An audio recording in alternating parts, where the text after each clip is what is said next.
Bonsoir, bienvenue sur la voix de Morgane. J'espère que vous allez bien, j'espère que vous m'entendrez bien puisque j'investis dans un nouveau micro.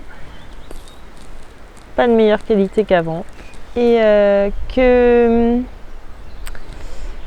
j'avais oublié mon pied, donc j'ai pas lu pendant quelques temps. Et puis avant, j'avais ce problème de micro, donc voilà.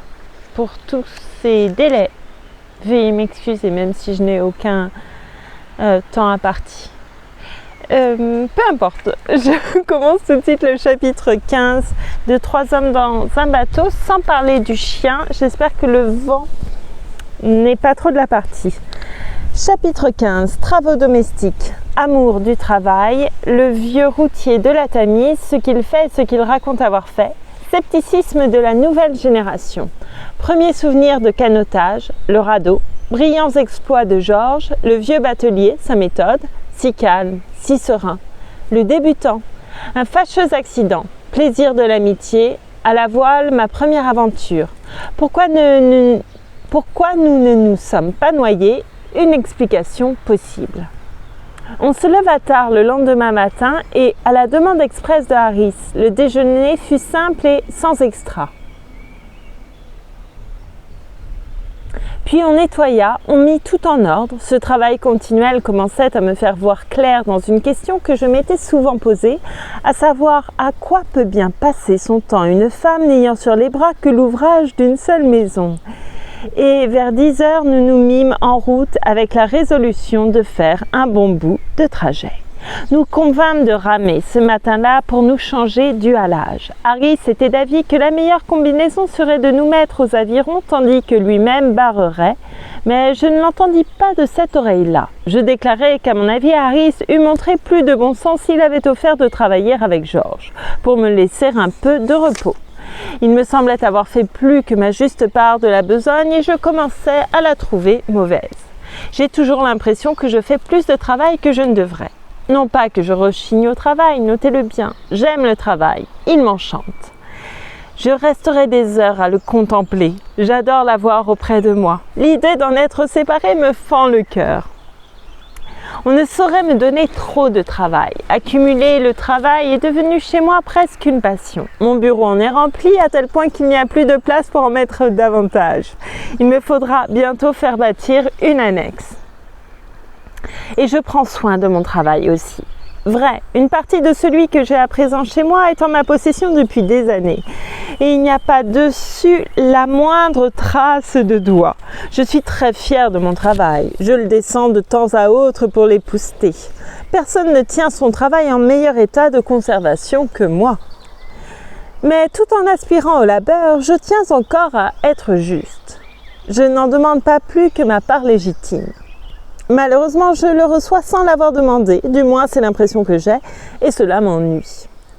Georges affirme qu'à son avis, je n'ai pas à m'inquiéter à ce sujet. D'après lui, c'est mon tempérament scrupuleux à l'excès qui seul me fait craindre d'en avoir plus que mon dû, et en réalité, je n'en ai pas même la moitié de ce qu'il faudrait.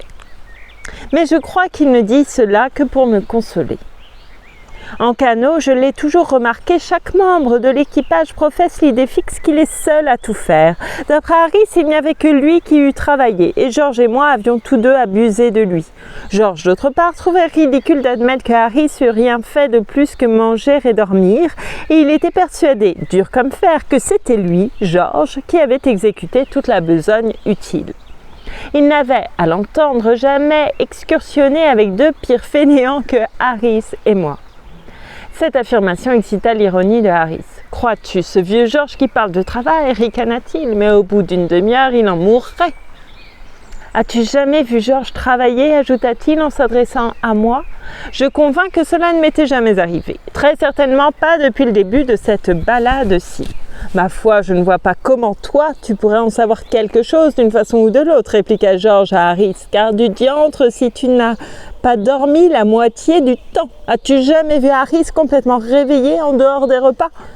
Demanda Georges s'adressant à moi. La vérité me força de le confirmer. Harris ne s'était guère rendu utile dans le bateau depuis le début. Malgré tout, j'en ai quand même fait plus que ce vieux J, reprit Harris. c'est vrai, tu aurais eu de la peine à en faire moins, ajouta George. Jim me fait tout l'effet de croire qu'il est le passager, continua Harris. C'était là leur reconnaissance envers moi pour leur avoir fait faire, à eux et à leur maudit canot, tout le trajet en montée depuis Kingston pour avoir tout dirigé et préparé pour eux, avoir pris soin d'eux et m'être échiné comme un esclave, ainsi va la vie.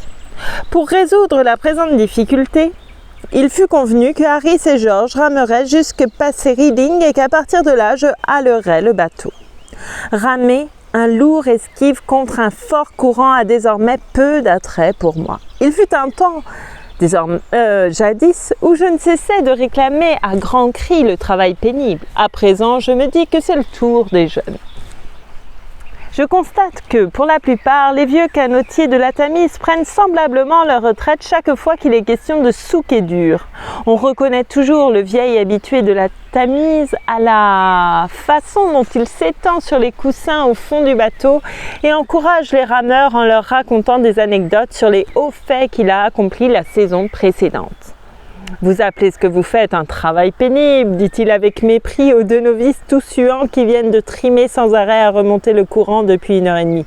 Eh bien, Jim Biffles, Jack et moi, la saison dernière, nous avons remonté à l'aviron de Marlow à Goring en un après-midi, sans nous arrêter une seule fois. Tu te rappelles, Jack? Jack qui s'est fait à l'avant un lit de toutes les couvertures et de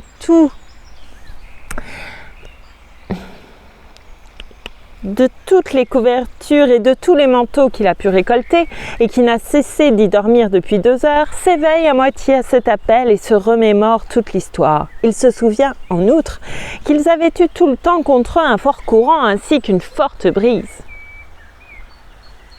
Cela faisait bien 55 km, n'est-ce pas?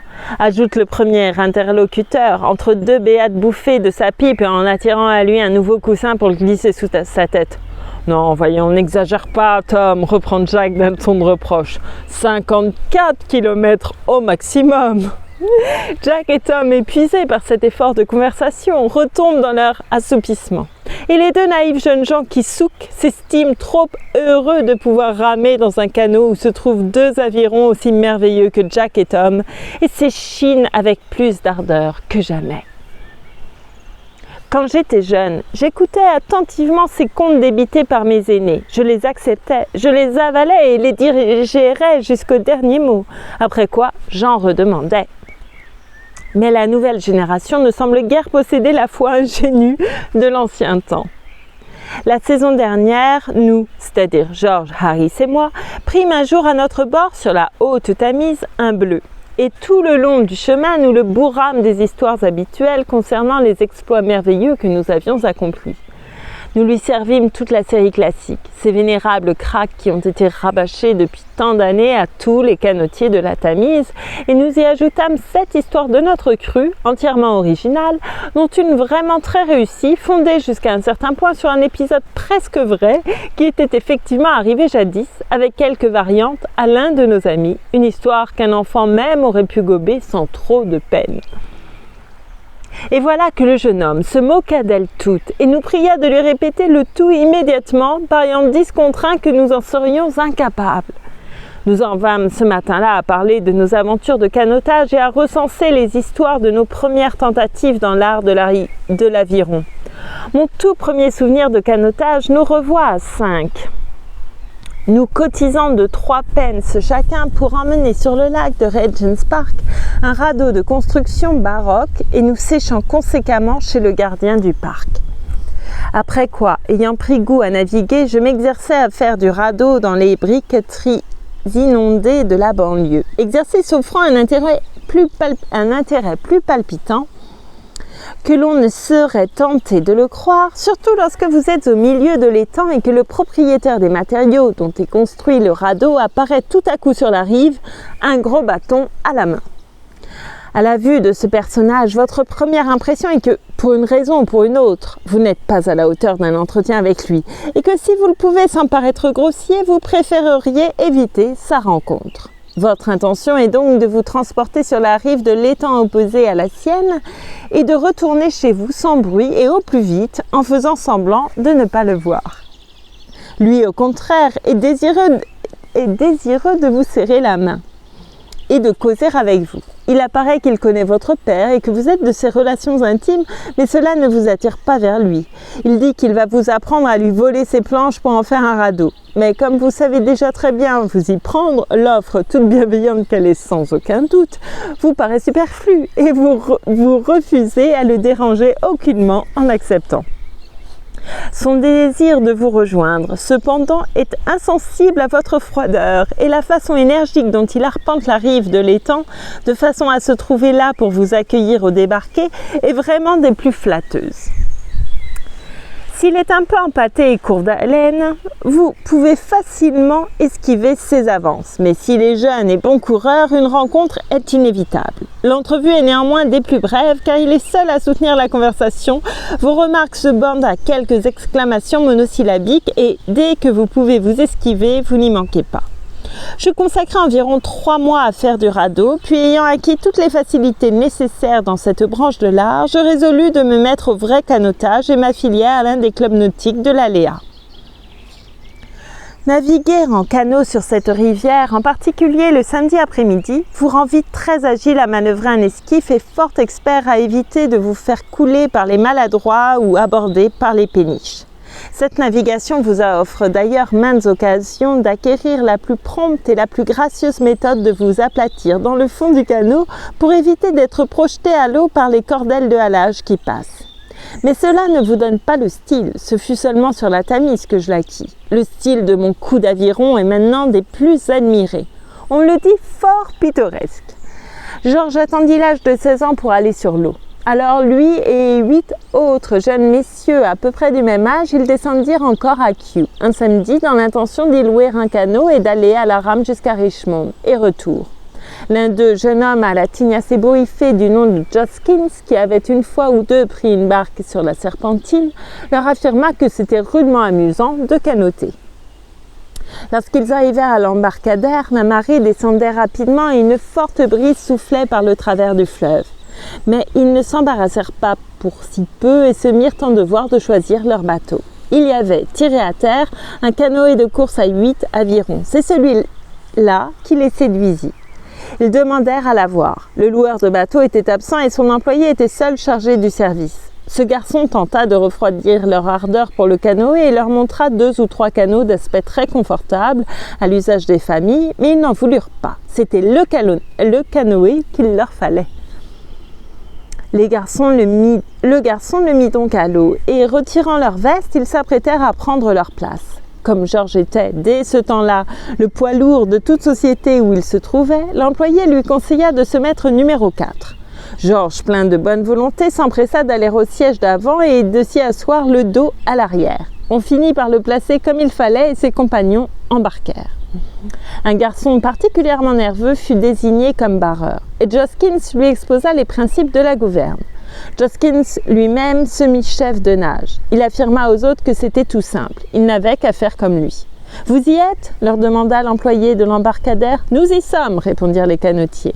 Et prenant une gaffe, il les poussa au large. Ce qui s'ensuivit, Georges est incapable de l'exposer en détail. Il garde un souvenir confus d'avoir reçu dans le creux du dos un coup violent de la poignée de l'aviron numéro 5, en même temps que son siège à coulisses se dérobait sous lui comme par enchantement et le déposait assis sur les planches. Il remarqua également, comme un fait curieux, que le numéro 2 s'était au même instant étalé sur le dos dans le fond du bateau, les jambes en l'air, pris sans doute d'une attaque. Ils passèrent sous le pont de Kew, leur canoë en travers, à l'allure de 15 km à l'heure. J'attends le passage du train, pardon.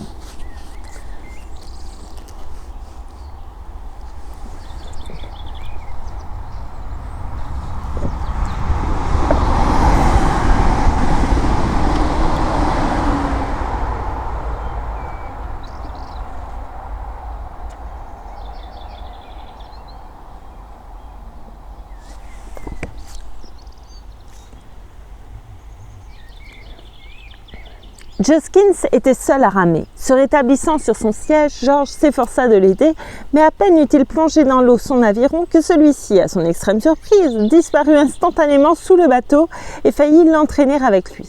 Et le barreur, rejetant par-dessus bord les 2 tire-veilles du gouvernail, éclata en sanglots. Comment ils firent pour revenir, Georges ne l'a jamais su. Mais l'opération leur prit 40 minutes. Une foule dense rassemblée sur le pont de Kew suivait les manœuvres avec le plus vif intérêt et chacun leur criait des conseils différents.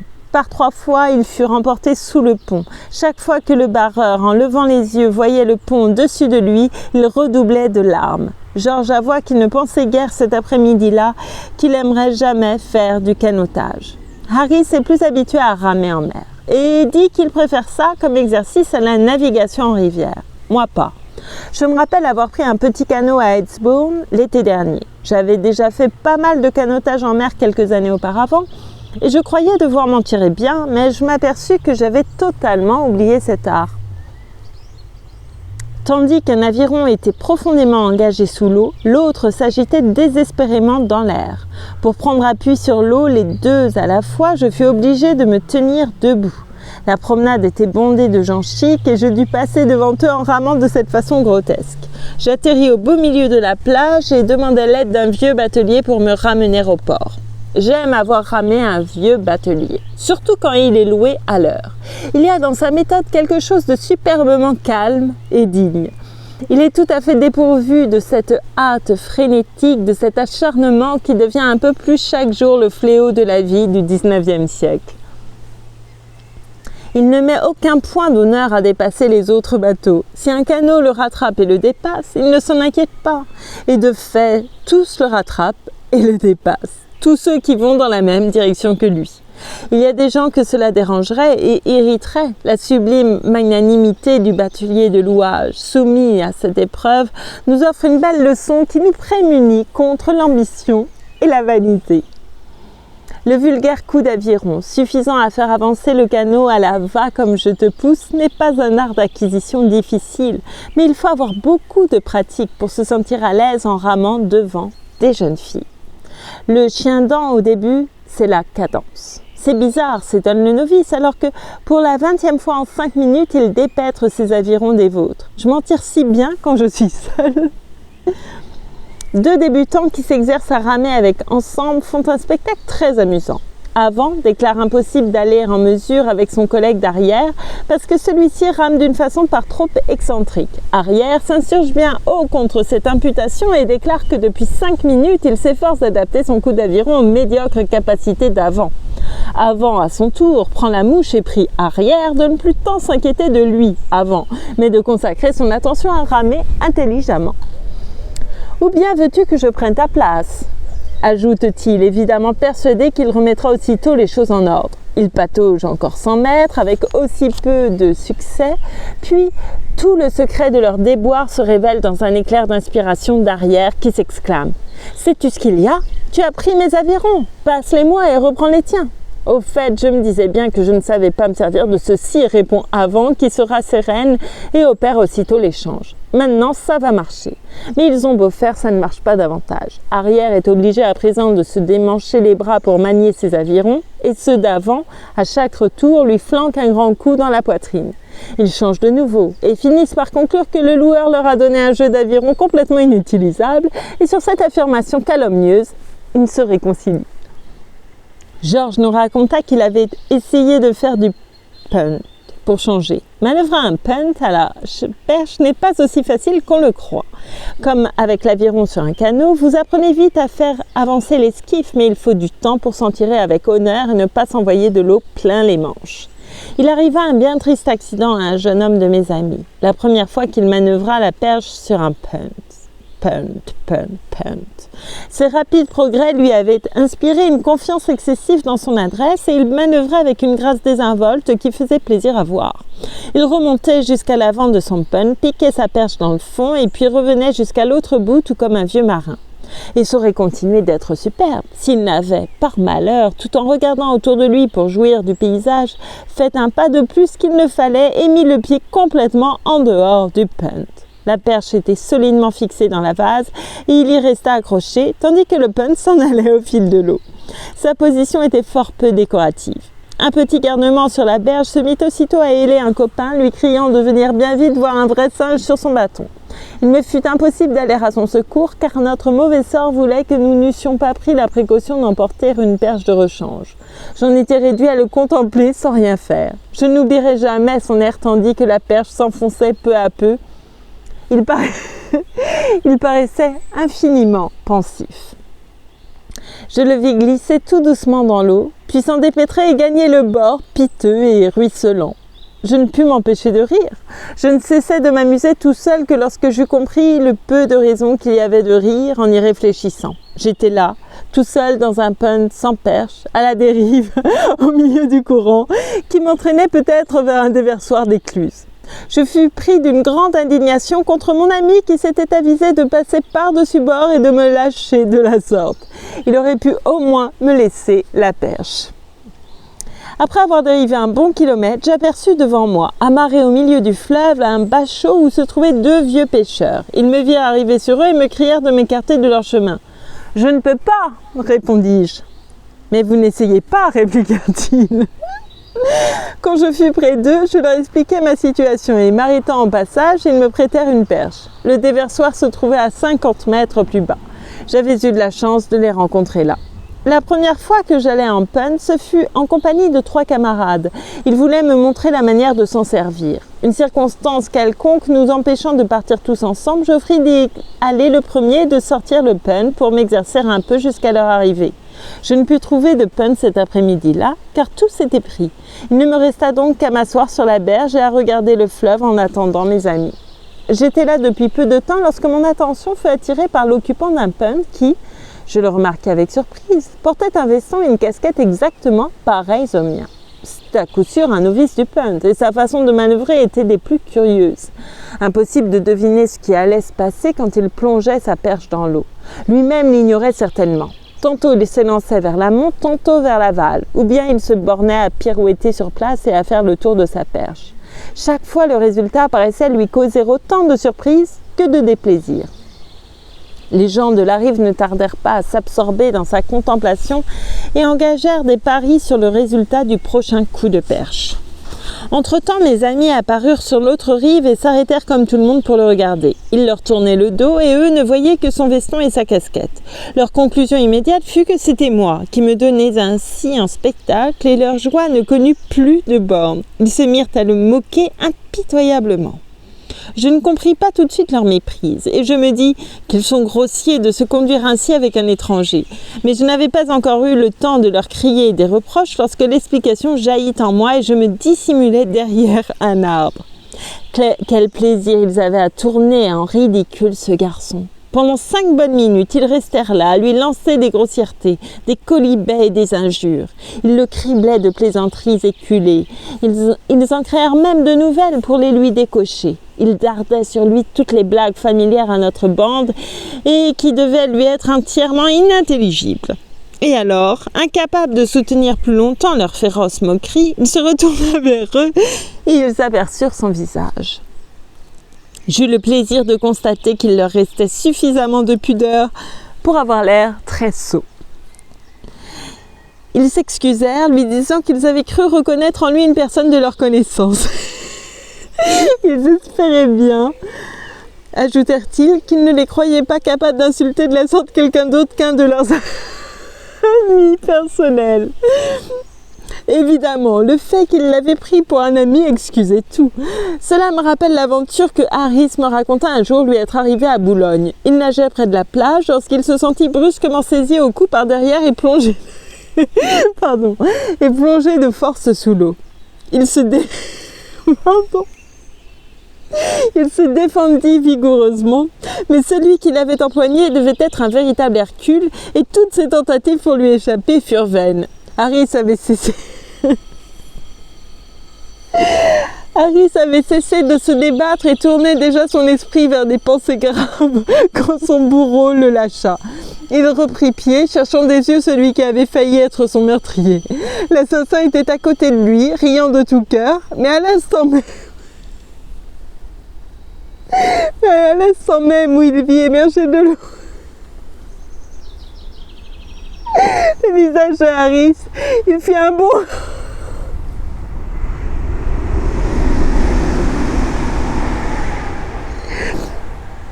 Il fit un bond en arrière et eut l'air absolument navré.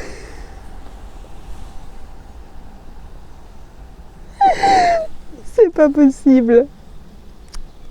Oh, je vous demande bien pardon, balbutia-t-il.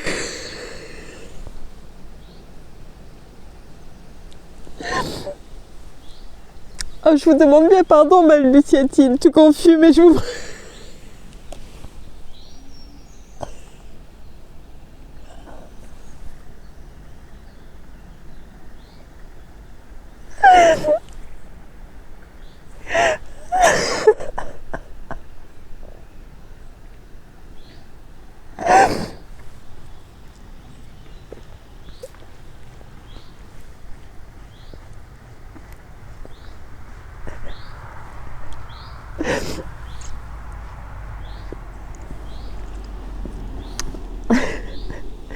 Oh, je vous demande bien pardon, balbutia-t-il tout confus, mais je vous prenais pour un de mes amis.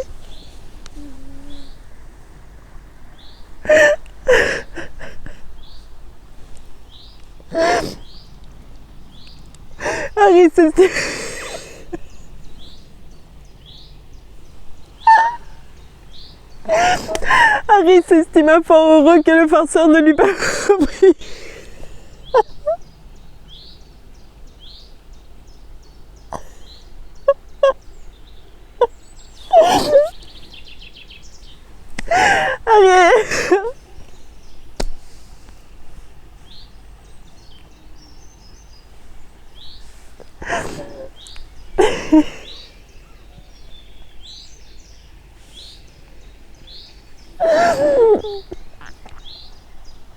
Harry s'estima fort heureux que le farceur ne l'eût pas pris pour un parent, car dans ce cas il l'aurait...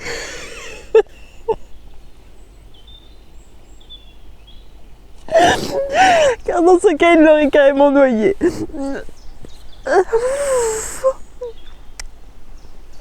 Ah. Aller à la voile est une chose. Pardon.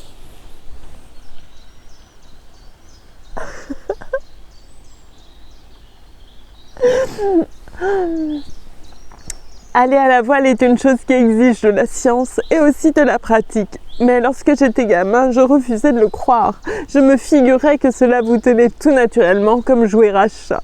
Je connaissais un autre garçon qui était... Pardon, je suis encore sur la blague d'avant. Ah, je vais pas m'en remettre.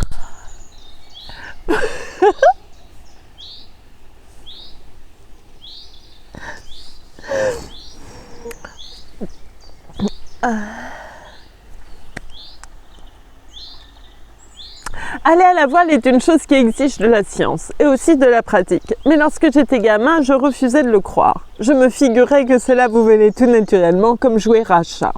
Je connaissais un autre garçon qui était du même avis, d'où il résulta qu'un jour de vent, l'idée nous vint d'essayer ce sport. Nous étions en vacances à Yarmouth et nous décidâmes d'aller faire une balade sur l'estuaire de la Yare. Nous louâmes un canot à voile près du pont et en route. Le temps n'est pas fameux, nous dit le patron lorsque nous partîmes. Vous ferez bien de prendre un riz et de l'eau fait court en doublant la pointe. Nous lui répondîmes que nous n'y manquerions pas et lui lançâmes un joyeux au revoir, tout en nous demandant ce que c'était que l'eau fait et où nous pourrions bien prendre un riz et ce qu'il nous faudrait en faire.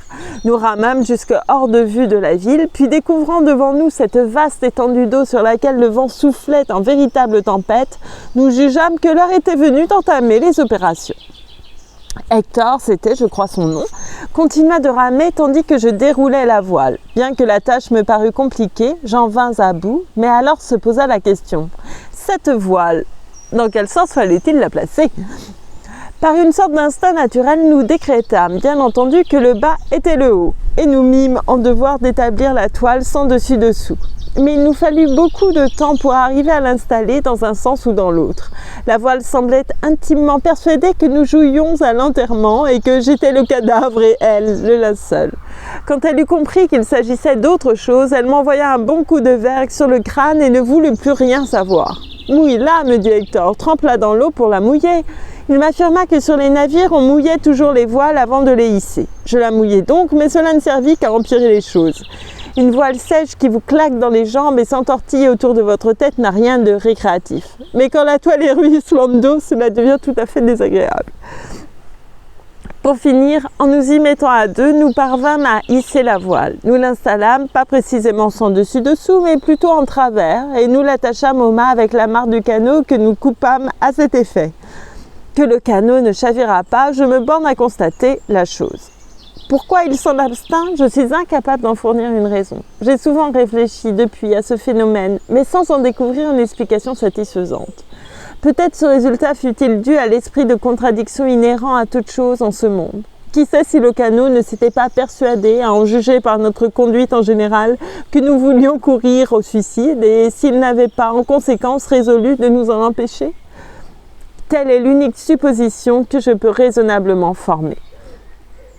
En nous cramponnant désespérément au bordage, nous réussissions tout juste à nous maintenir dans le canot, mais c'était là un travail épuisant. Hector me rappela que les pirates et autres gens de mer, au cours des grosses tempêtes, avaient l'habitude d'attacher le gouvernail et d'amener la grande vergue, et il estimait que nous devions tenter quelque chose de ce genre. Mais j'étais partisan de laisser le bateau faire tête au vent. Comme mon idée était de loin la plus facile à mettre en pratique, elle fut adoptée, et nous cramponnant de plus belle au bordage, nous lâchâmes la bride au canot. Celui-ci remonta le fleuve pendant un bon kilomètre, à une allure où je n'ai jamais plus vogué depuis et que je ne souhaite pas réitérer. Puis, dans un virage, il se pencha si fort que la moitié de la voile était sous l'eau. Puis il se redressa par miracle et courut vers un long banc de vase molle. Cet obstacle nous sauva. Après l'avoir labouré jusqu'au milieu, le canot s'immobilisa. Voyant qu'il nous était de nouveau possible de nous mouvoir comme nous l'entendions au lieu d'être ballottés et lancés de côté et d'autre comme des pois secs dans une vessie, nous allâmes jusqu'à l'avant pour amener la voile d'un coup de couteau. Nous en avions assez de naviguer à la voile et ne voulions pas exagérer ni en prendre une indigestion. Nous avions fait notre promenade à la voile, une promenade passionnante et pleine d'intérêt, mais l'heure était venue de ramer un peu pour changer. Nous prîmes les avirons, nous efforçant de dégager le canot de la vase. Et dans cette opération, une des rames cassa. Nous procédâmes ensuite avec beaucoup de prudence. Mais ces instruments étaient de la pacotille et la seconde se rompit presque aussi facilement que la première. Nous restâmes désemparés. La vase s'étendait devant nous sur une centaine de mètres. Derrière nous, il y avait l'eau. La seule chose à faire était de nous asseoir et d'attendre la venue de quelqu'un. Le temps n'était guère fait pour attirer les gens sur la rivière et nous passâmes 3 heures sans voir une âme. À la fin arriva un vieux pêcheur qui, avec des difficultés inouïes, parvint à nous dégager et nous fûmes remorqués ignominieusement jusqu'au hangar à canot. Tant pour récompenser l'homme qui nous avait ramenés à bon port que pour payer les avirons cassés et pour avoir gardé le canot 4h30, cette sortie à la voile nous coûta un nombre considérable de semaines d'argent de poche. Mais nous avions acquis de l'expérience et on dit qu'elle ne se paye jamais trop cher. Et voilà, je vais m'arrêter là et la prochaine lecture sera la dernière. J'ai beaucoup ri. Et j'ai froid, il fait froid aujourd'hui.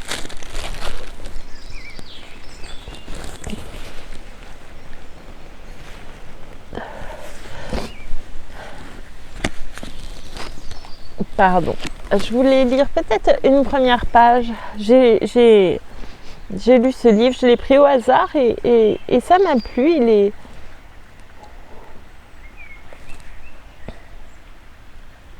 Je connaissais pas cette chose-là. Je vous lis la première page. Maurice. J'ai beau être un grand fan de Bruce Springsteen, je l'ai vu 2 fois en concert, il n'y a rien à faire, je ne suis pas born to run.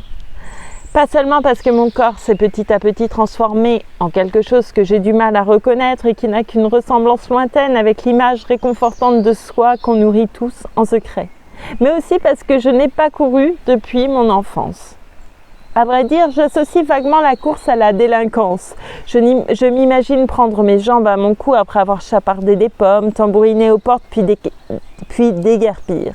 Et j'ai échappé aux cours de sport à l'école grâce à des mots d'excuses que j'avais pour la plupart griffonnés moi-même. Cette envie soudaine de me mettre à la course et d'essayer la méthode du canapé aux 5 km va à l'encontre de ce que je suis. Quand je vois des joggeurs par des vitres de ma voiture, je leur trouve toujours un petit air désespéré, comme s'ils couraient pour fuir ce qui les rend malheureux. Mais c'est peut-être justement pour ça que je vais commencer, pour garder une longueur d'avance sur mon propre malheur avant qu'il ne me rattrape et que je ne puisse plus m'en débarrasser.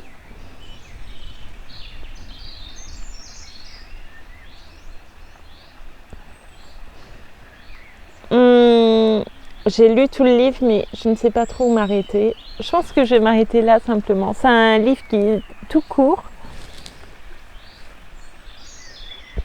Je ne connaissais pas et en fait j'ai vu que ça existait vraiment du canapé aux 5 km. C'est un livre qui m'a ému, qui m'a fait rire en même temps. Il y a pas mal d'humour. David Park, Rappel à la vie.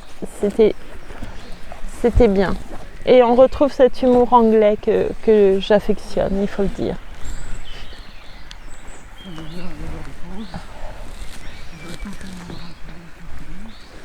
Je vous remercie beaucoup pour votre écoute et je vous dis à très bientôt pour la suite et la fin de 3 hommes dans un bateau, sans parler du chien. Voilà, désolée, enfin non, je suis pas désolée parce que j'ai bien ri et que ça m'a fait plaisir. Mais c'est vrai, c'est fou ce qu'on peut faire endurer aux personnes qu'on aime. En prétextant qu'on le fait parce qu'on les aime. C'était très drôle. Voilà, je vous ai... n'importe quoi. Je vous souhaite une belle soirée pleine de douceur et aussi pour ceux que vous aimez, vos amis et votre famille. Voilà, faites bien attention à vous surtout. Et vous, les premiers, ce sera vous. Je ne fais pas des phrases françaises aujourd'hui, ce n'est pas grave. Faites bien attention à vous, voilà. Beaucoup de douceur, de joie, de rire et à bientôt. Merci encore pour votre écoute.